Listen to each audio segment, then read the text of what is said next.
Halo guys, kembali lagi bersama kami dua pemuda yang hobinya nonton bola, yang kerjaannya sok-sokan Ini miring nggak, Mas? menganalisa, Miring, Mas? anjing goblok.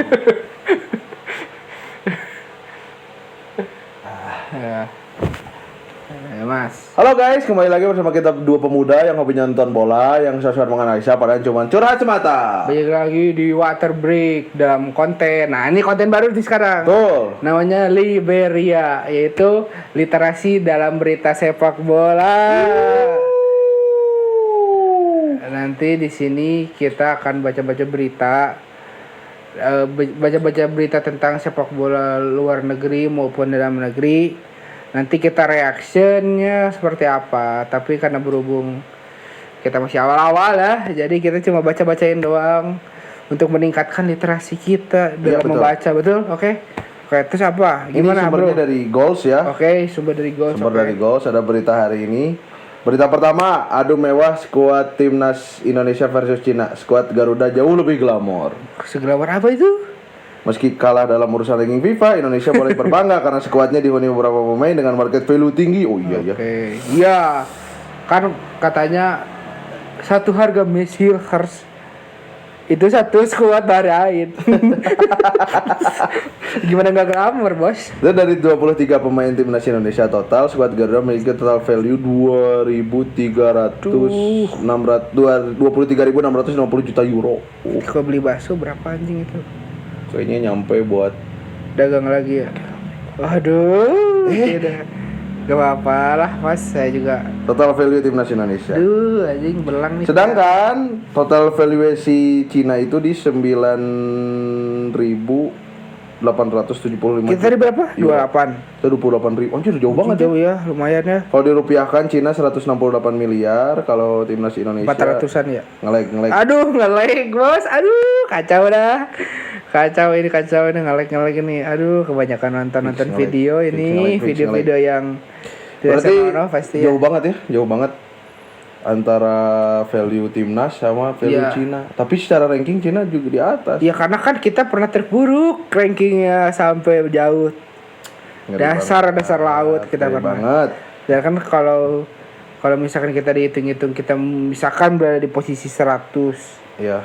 Ya 120-an mungkin kita udah 100 ke bawah kayaknya ya. Nah, timnas tuh 402 miliar, guys. Tuh, 402 miliar. Kalau Cina 168, jauh banget ya. 5 pemain timnas Indonesia dengan value termahal. Pertama ada Messi Girls, sudah jelas. Sudah jelas. 7 juta euro. Kemudian ada Tom Hey, ada Calvin Verdong, ada Jay Ides dan Martin Pas. Martin Pas berapa sih? Martin Pas 1,5 juta euro. Wow. Calvin? Lumayan lah. Kalau Calvin 2,5 juta euro. Ya, kalian bisa lihat sendiri lah kualitasnya ya. Ya. Ada harga, ada kualitas, ada harga, ada kualitas, bro. Udah 5 pemain timnas Cina dengan value termahal. Wah. Ada Wulei, Jackie Chan 1,2 juta. Aduh, kasihan juga ya. Jangan gitu, Mas. Dia kerja juga sama. Kemudian ada Wulei, ada rekan di Shanghai Port. Nggak ada namanya nih, rekan satu tim bola di nggak ada. Kemudian ada Xiaowei 800.000 euro, Sheng Yongjiang 750.000 dan Zuning Zhang 650.000. Mendy nggak ada juga ya? Nggak ada. Aduh, Ipman. Itulah. Oh itu berita pertama. Oke, tentang apa tadi, Mas? Perbandingan harga ya market value dari skuad timnas sama berita kedua, Cina. Nah, Kylian Mbappe prioritaskan Ballon d'Or timnas Prancis belakangan hanya mau main di laga penting. Aduh, ini gimana ya? Pemain yang baru masuk di Real Madrid ternyata ya masih seada-adanya. Coba kita baca dulu, siapa tahu cuma clickbait ya. Bintang Real Madrid Kylian Mbappe diklaim tak prioritaskan timnas Prancis dan hanya mau bermain di laga penting. Pelan-pelanin, Mas. Kemudian Kylian Mbappe memancing amarah penggemar timnas Prancis pekan lalu setelah Mega Bintang Real Madrid tak ikut skuad. Kacau. Didier Deschamps tak menanggapi Mbappe demi menjaga kebugarannya, tetapi beberapa penggemar timnas Prancis menuduh penyerang 25 tahun itu lebih memprioritaskan Los Blancos karena ia sudah bermain 2 kali bagi Madrid semenjak sembuh dari cedera. Coba dulu kita komentarkan dulu. Menurut mana nih Kylian Mbappe ini kalau dilihat kan semakin hari semakin tantrum ya. Kalau kata orang sih kayaknya Didier Deschamps tuh nggak perlu khawatir lah ya dengan kalau memang Kylian Mbappe bakal terus hidup dengan egonya sekarang. Kayak sebelumnya kan dia pernah berkomentar waktu main di Euro dia nggak maksimal karena tidak ada Pogba, nggak ada AMF. Kemudian waktu di Real Madrid juga dia tidak banyak kontribusi yang ya walaupun banyak mencetak gol dan sudah mendapatkan trofi, udah dapat trofi satu lumayan. MU kan belum, Chelsea juga belum. Tapi Jangan bahas MU dulu. oh iya, tapi Saya agak sakit nih was. tapi skuad Prancis tuh kayaknya udah bisa aja ngegantiin Mbappe kayak Lilian Thuram. Kemudian siapa lagi depannya ya? Timnas Prancis teh. Tapi kalau kata gue sendiri, kalau timnas Prancisnya sendiri harus ganti pelatih. Karena saya kan salah satu penggemar dari fans dari Prancis. Saya ya. mau ngeluarin dari dia legenda yang mau juara. Itu dia, tapi menurut gue sendiri ya, melihat dari permainan timnas Prancis kemarin di Euro ya, terakhir Euro Kurang sekali. meskipun dia final ya enggak semifinal ya semifinal kalau nggak salah. Sorry kalau salah itu dikasih tahu aja guys. Dihujat. Gitu ya. Kemudian situasinya, media Prancis Foot Mercato mengklaim Mbappe bilang ke Deschamps bahwa ia hanya mau bermain di laga-laga penting untuk Prancis. Aduh. Ini kalau benar keterlaluan nih. Dan mau tahu laga penting itu lawan Indonesia nanti di Piala Dunia. Itu laga penting. Meski tadi dipanggil tim Prancis, Mbappe tetap diberi waktu libur seminggu oleh Real Madrid. Dilansir media Afton Blader. Penyerang 25 tahun itu terlihat dugem di Stockholm. Ini nih kemarin katanya pemulihan cedera, ternyata dugem. Iya kan, pemulihan cederanya di diskotik mungkin. Di diskotik masa lama. Ya, begitulah. Ya mudah-mudahan sih. Ya mudah-mudahan juga sih. Mbappe kembali lagi ke performa terbaiknya. Kesadarannya seperti dulu. Tapi memang kayak permainannya semakin match Mbappe oke, pemain bagus. Tapi ya tidak harus diiringi dengan attitude yang bagus. Attitude yang bagus juga.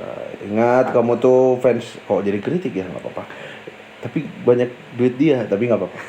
Kamu tuh punya idola Ronaldo yang dimana kedisiplinannya kita tahu ya. Ya mudah-mudahan bisa. Aduh, ini dia. Sindiran pedas Bruno Fernandes di Portugal. Saya bahagia di Manchester United. Titik. Apa di Bruno Fernandes sebut keadaan Manchester United dan Portugal berbeda total dan mengaku hampir pergi dari Old Trafford. Ya pergi aja lah anjing Bruno. Kalau gue sendiri sih ya sangat setuju ya kalau Bruno Fernandes pergi sekali aja. Sudah mulai tantrum dia di Manchester United. Kita butuh sih sosok playmaker, tapi untuk saat ini kayaknya jangan Bruno dulu dah. Iya, betul. Soalnya lihat dari sikap gelagatnya dia, dari emosinya dia, apalagi dia kan 2 kartu merah kemarin terakhir kan. Waduh, kacau dah pokoknya. Bruno Fernandes berbicara soal keputusannya menolak tawaran dari klub lain demi memperpanjang masa baktinya di udah ada pengorbanan, Cok. Apa pengorbanannya? Jadi udah ada tawaran dari klub lain tapi dia lebih memilih MU sampai musim panas 2027. Namun tak lama setelah menaikkan kontrak baru, sang kapten mengaku bahwa Gareth Bale tidak sedang berada di situasi yang positif, bertolak belakang dengan keadaan di timnas Portugal. Ya, kita harus akui ya, alur sepak bola sama seperti itu. Nggak cuma Bruno Fernandes, sekelas Mbappe aja udah dikasih sodoran segala macem ketika memperpanjang kontrak, terus tahun-tahun sebelumnya ditawarin Madrid dengan harga mahal, dia nggak mau milih PSG. Keadaan PSG segini, ternyata sekarang free agent. Coba Mbappe. Begitu juga Bruno Fernandes, udah tekan kontrak, udah menolak klub lain. Mbappe itu nolak Madrid loh, nggak mungkin kalau Bruno Fernandes nolak Madrid aja. Mbappe nolak Madrid tetap. Mbappe nolak Madrid. Jadi kan Bruno Fernandes itu dia tekan kontrak sama MU. Sebelum tekan kontrak, perpanjang kontrak, dia itu ada tawaran dari klub lain tapi ditolak. Ya kan? Setelah tidak lama dari tekan kontrak, dia berubah pikiran. Iya. Lebih enak di Portugal. Sama Tadi Mbappe free agent apa? Nah, sama situasinya kayak Mbappe. Mbappe sebelum perpanjang kontrak kan ditawarin tuh sama presiden PSG buat dia punya hak buat milih pemain, gajinya gede. Iya. Padahal sebelum dia tekan kontrak yang nawarin Madrid Oh, dengan iya? harga yang mahal value-nya. Lumayan dia mahal. Setelah itu, setelah beberapa match Neymar keluar, ini segala macam keluar, Mbappe mengakui bahwa dia tidak nyaman di PSG. Berarti- Akhirnya ke Madrid dengan free agent. Duit belum tentu bisa membahagiakan seorang. Iya, betul. Meskipun dengan adanya duit bisa bahagia. Betul. Terus Selanjutnya buat Fernandes dan Manchester United. terus Fernandes cabut ganti. Udah mas. profil Kevin Dix, tembok pertahanan terbaru untuk timnas Nah, Indonesia. ini nyambung lagi ya guys ke Kevin Dix. Kevin Dix resmi bersalaman dengan Ketua Umum PSSI Erick Thohir dan akan segera diproses untuk menjadi WNI demi memperkuat timnas Indonesia. Menurut mana nih gimana nih kedatangan Kevin Dix? Pertama dari segi sorot marketing kayaknya akan lebih baik lagi untuk timnas karena Ya. dia juga pemain Copenhagen, kemudian dia juga pemain grade A.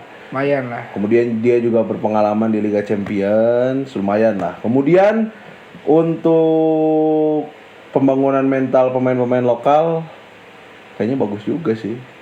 Bagus adanya Kevin Dix, Madodet pokoknya. Kemudian kayaknya grade A pertama gak sih?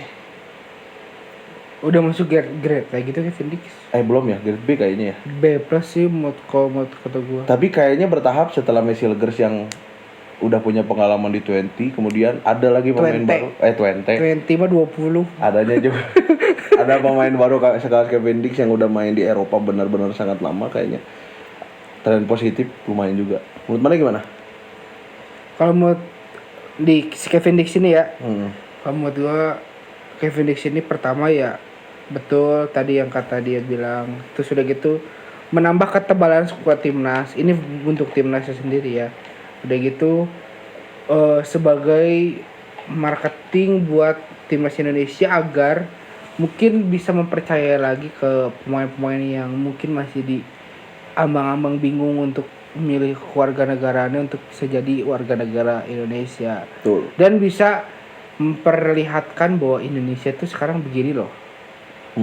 Udah mulai di progress yang di track yang cukup oke gitu. Kayak gitu. Jadi secara kualitas juga mungkin dia udah sering keuji, ketemu dengan pemain-pemain yang jauh di atas levelnya gitu kan, dari Asia. Udah bermain di Eropa malang melintang meskipun di Copenhagen, tapi kan dia sering ketemu sama-sama pemain dari Europe yang lainnya gitu. Jadi secara pengalaman, secara ketenangan juga mungkin bisa menjadi setidaknya ketenangan lah bagi penonton, bahkan kiper kan dia di back kan, jadi ketenangan dalam bertahannya seperti itu. Pertahanannya mungkin bisa lebih solid lagi gitu. Betul. Tapi menurut mana nanti Kevin Dix bakal main di mana? Di timnas Kan dia lah masa di. maksudnya yang posisinya kan dia bisa jadi CB, bisa jadi RB, DMF juga bisa. Kiper juga bisa kayaknya. Aduh kayaknya opsional deh. Tapi kayaknya untuk prioritasnya ya pasti main di CB. Pasti main di CB. Berarti CB, Mace. Ya ganti Jay. Hubner aja. Oh ya. Cocok lah Hubner. Kalau nggak salah dia tuh kalau CB kanan. Ya berarti antara Mes sama ya dia jadi saingan Mes gitu. Kalau enggak ya jadi DMF. DMF sih. Teman Tom. Ujung-ujungnya dia bakal jadi CB juga kalau DMF. Temen Tom juga bisa. Bisa aja CB ya. Bisa aja tapi kayaknya kalau menurut orang gini. Kalau Asnawi main di kanan, Calvin Pendong kiri, kayaknya yang di kanannya Kevin Dix deh. Kalau dia bisa RB ya. Maksudnya? Kalau misalkan Kalau Asnawi main di kanan atau contohlah pemain sayap yang bertipikal nyerang, attack banget kayak Asnawi, kayaknya bakal disimpannya Kevin Dix deh buat di kanan. Kalau dia bisa RB ya. Soalnya kan aduh itu teh bener-bener banyak banget opsi, opsional banget. Masalahnya yang sekarang tuh yang jadi kerennya timnas tuh pemainnya versatile semua anjir. Fleksibel semua. Iya. Jadi nggak berpatok di satu posisi gitu. Jadi ditaruh di sini bisa, ditaruh di sini bisa. pusing udah gitu coachin. Ini book stoknya banyak. Ya paling banyak pemain naturalisasi harus benar-benar berlapang hati juga kayak siapa? Kayak Sen Patinama. Kan Benar-benar Sen Patinama kemarin apa? lumayan ngeprotesi. Oh iya, lumayan lah keren. Jadi jangan sampai ada keegoisan kalau misalkan ini gue pengen masuk timnas tapi harus jadi starter, nggak boleh kayak gitu. Betul. Karena kita nggak tahu ya ke Semua ada juga. semua yang menentukan pemain itu kan udah jadi Iya. prioritasnya pelatih lah, itu mau urusannya pelatih. Ya walaupun nanti kedepannya Messi yang bakal jadi cadangan, Kevin Dix yang bakal jadi prioritas utama, ya harus diterima dengan lapang dada. Bisa aja mungkin Kevin Dik bisa main di CB kiri kan. Iya, Kita nggak bisa tahu. Itu baik lagi ke coachin yang mungkin yang lebih tahu tipikal pemainnya. Dan kedatangannya Kevin Dix pun bukan berarti menutup jalan bagi pemain yang di Liga 1 buat gabung di timnas. Kayak kemarin kan buktinya Malik Rizaldi jadi starter, siapa yang nyangka. Astagfirullahaladzim. Ya, Emang sih maksudnya superiornya lumayan Malik Rizaldi, cuman match pertama tiba-tiba astagfirullah. Tiba-tiba bocor kemarin. Tiba-tiba bocor kepala, anjir nggak belum 1 menit itu. Ya mudah-mudahan semuanya pemain lokal juga banyak termotivasi. Oke, mungkin segitu dari konten liberalis. Liberia literasi berita sepak bola. Oke, kita ketemu di konten selanjutnya. Oke. Bisa Liberia hiji deui anjing. Udah Mas, tadi berapa menit ini Mas? Enggak segitu. 16 menit. Liberia.